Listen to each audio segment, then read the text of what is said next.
છોટાઉદેપુર જિલ્લાની નવરચિત નગરપાલિકા સ્થાનિક સ્વરાજ્યની પ્રથમ ચૂંટણીમાં 28 બેઠકમાંથી 26 બેઠક ભાજપની આવતા બોડેલી નગરપાલિકામાં ભાજપનો ભગવો લહેરાયો છે।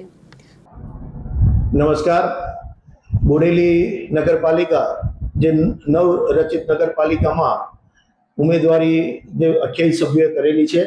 ભારતીય જનતા પાર્ટીનું મોવડી મંડળ, પ્રદેશનું મોવડી મંડળ, તાલુકાનું મોવડી મંડળ, જિલ્લાના મોવડી મંડળે અમારા પર વિશ્વાસ રાખીને 28 ઉમેદવારોને ટિકિટ આપી।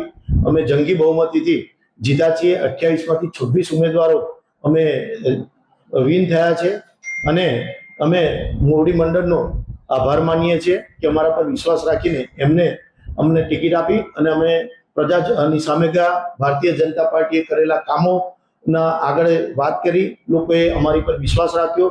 ભારતીય જનતા પાર્ટી નેતૃત્વએ કરેલા કામો પર વિશ્વાસ રાખીને જે અમને લોકોને મત આપીને વિજય બનાવ્યા છે, એ બદલ તમામ મતદારોનો તથા મોવડી મંડળનો જેમને કે અમારી પર વિશ્વાસ રાખીને ટિકિટ આપી છે, એ બધાનો દિલથી તમામ ઉમેદવારો વતી હું આભાર વ્યક્ત કરું છું। જય હિન્દ, જય ભારત। વિરેન્દ્રસિંહ દેસાઈ, દિવ્યાંગ ન્યૂઝ, બોડેલી, છોટાઉદેપુર।